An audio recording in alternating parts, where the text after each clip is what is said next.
যখন দুজন মানুষ তাদের সম্পর্ক নিয়ে খুশি থাকে না, তখন এমন পরিস্থিতিতে ডিভোর্সই একমাত্র বিকল্প।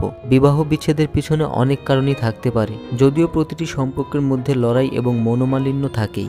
অনেক সময় মানুষ একে অপরের থেকে আলাদা হওয়ার সিদ্ধান্ত নেয়। ডিভোর্স বা বিবাহ বিচ্ছেদ শুধু দুজন মানুষের মধ্যেই হয় না, তাদের সাথে জড়িত থাকা সকল মানুষের উপরই তার প্রভাব পড়ে। এমন একটি সাধারণ কিন্তু আমাদের আশেপাশের জীবনের গল্প নিয়ে তৈরি এই সিনেমাটি, যা আপনাকে ভাবতে বাধ্য করবে। তো চলুন শুরু করা যাক।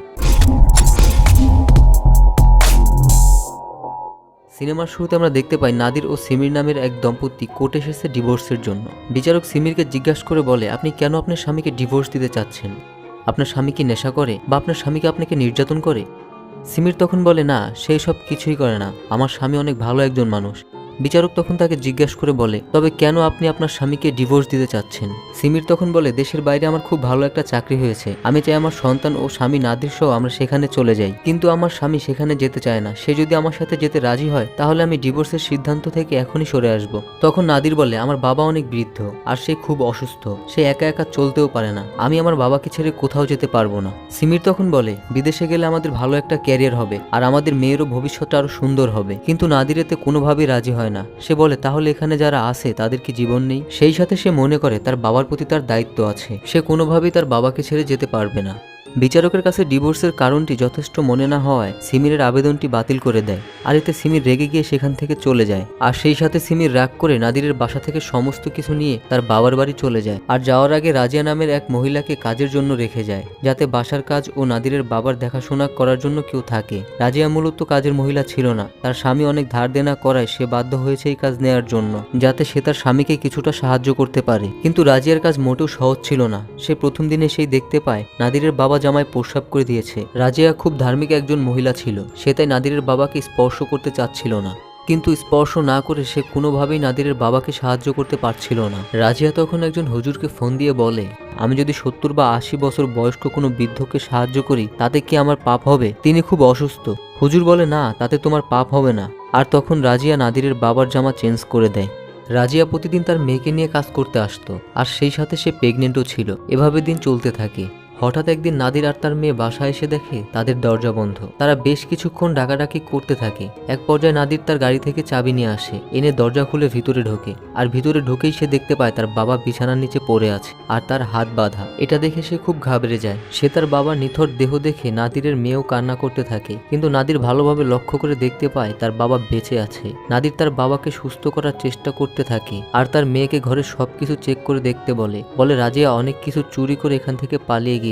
নাদিরের মেয়ে তাই করতে থাকে। আর এমন সময় রাজিয়া সেখানে চলে আসে। রাজিয়াকে দেখে নাদির খুব ক্ষেপে যায়। সে বলে, তুই এভাবেই আমার বাবাকে ফেলে প্রতিদিন চলে যাস? আজ আমি হঠাৎ করে বাসায় না আসলে জানতেই পারতাম না। আর তুই আমাদের বাসা থেকে চুরি করস, তাই তোকে একটা টাকাও দিব না। তুই এক্ষুনি আমার বাসা থেকে চলে যা। রাজিয়া বারবার কসম করে বলতে থাকে সে চোর নয়, সে কোনো কিছুই চুরি করেনি। সে তার ব্যাগ খুলে দেখায়। রাজিয়া বারবার বলে টাকাটা তার খুব প্রয়োজন, কিন্তু নাদির তার কোনো কথাই শুনতে চায় না। সে বলে, তুমি টাকা চুরি করেছো আর তোমাকে একটা টাকাও দিব না। নাদির তাকে বের করে দিয়ে তার বাবা সেবা করতে থাকে। রাজিয়া আবারও সেখানে চলে আসে টাকা চাইতে। এতে নাদির আরো রেগে যায়। এক পর্যায়ে নাদির রাজিয়াকে ধাক্কা দিয়ে বের করে দেয়, আর তাতে রাজিয়া সিঁড়ি থেকে পড়ে যায়। পাশের বাসার এক মহিলা এসে রাজিয়াকে তুলে নিয়ে যায়। বেশ কিছুক্ষণ পর সিমির নাদিরকে ফোন দেয় আর বলে, তুমি রাজিয়াকে ধাক্কা দিয়েছো, এতে তার পেটের বাচ্চা মারা গিয়েছে। নাদির এবং সিমির হাসপাতালে যায় রাজিয়াকে দেখার জন্য। আর সেখানে রাজিয়ার স্বামী নাদিরকে দেখা মাত্রই তার উপরে আক্রমণ করে বসে। সে বলে, তুই আমার বাচ্চাকে মেরে ফেলেছিস আর আমি আমার সন্তান হত্যার বিচার চাই।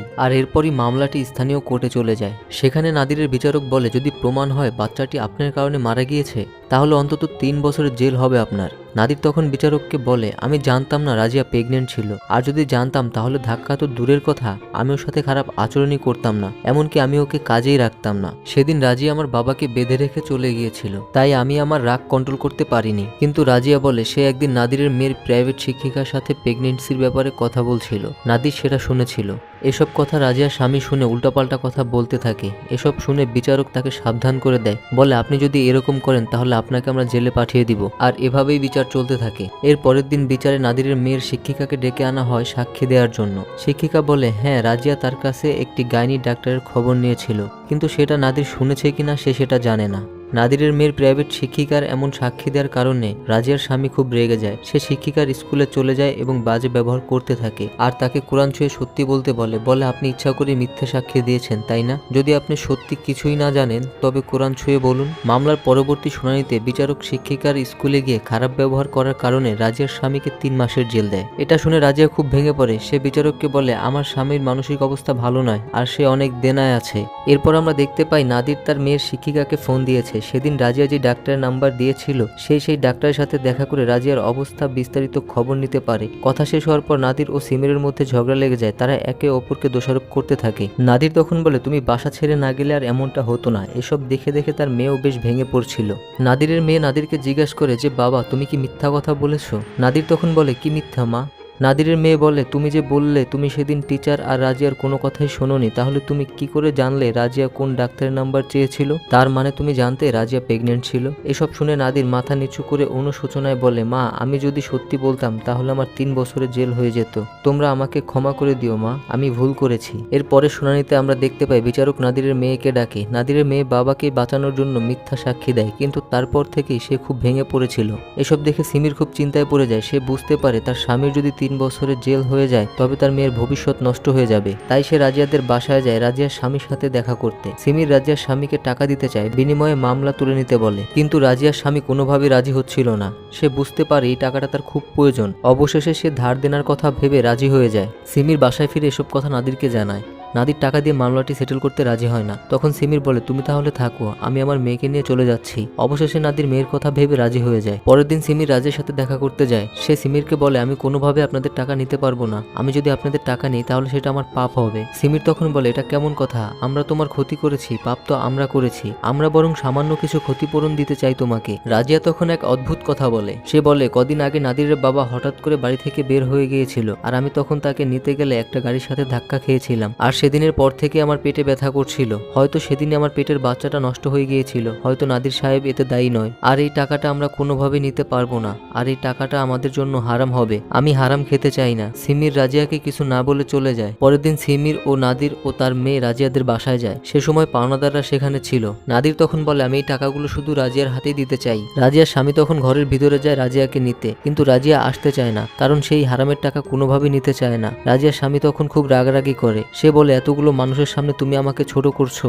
এসব বলে সে সেখান থেকে চলে যায়। রাজিয়া তখন বাইরের ঘরে এসে সিমির ও নাদিরকে উদ্দেশ্য করে কাঁদতে কাঁদতে বলে আমি আপনাকে কত করে বললাম আমি এই টাকা নিব না। এই টাকা আমাদের জন্য হারাম। এত কিছুর পরও কেন আপনি আমাদের বাসায় আসলেন? আর কেনই আপনি আমাদের সংসার নষ্ট করলেন? এর পরের দৃশ্যে আমরা দেখতে পাই নাদির ও সিমির কোর্টে গিয়েছে তাদের ডিভোর্সের শুনানির জন্য। আজ তাদের ডিভোর্স হবে। বিচারক তাদের মেয়েকেও ডেকে আনে। বিচারক নাদিরের মেয়েকে জিজ্ঞাসা করে তুমি কার কাছে থাকতে চাও? নাদিরের মেয়ে বলে আমাকে কি এখনই জানাতে হবে? বিচারক বলে হ্যাঁ, এখনই তোমাকে বলতে হবে তুমি কার সাথে থাকতে চাও। নাদিরের মেয়ে বলে আমি আমার বাবা মার সামনে উত্তরটা দিতে চাই না, আপনি তাদেরকে বাইরে যেতে বলুন। এরপর নাদির ও সিমির বাইরে দাঁড়িয়ে থাকে আর এমন সময় সিনেমাটি শেষ হয়ে যায়। সো গাইস, সিনেমাতে ছোট্ট একটি ঘটনার মাধ্যমে আমাদের চারপাশে ঘটে চলা প্রতিদিনের চিত্রকে তুলে ধরেছে পরিচালক। প্রতিদিনই ভেঙে চলছে সংসার, প্রতিদিনই কেউ না কেউ হারাচ্ছে বাবা মায়ের আদর। এ যেন এক খেলাঘর। সো গাইস, ভিডিওটি যদি ভালো লেগে থাকে তাহলে চ্যানেলটি সাবস্ক্রাইব করে অবশ্যই পাশে থাকবেন। ভালো থাকুন, সুস্থ থাকুন এই কামনাই করি। দেখা হবে নতুন কোনো ভিডিওতে। আল্লাহ হাফেজ।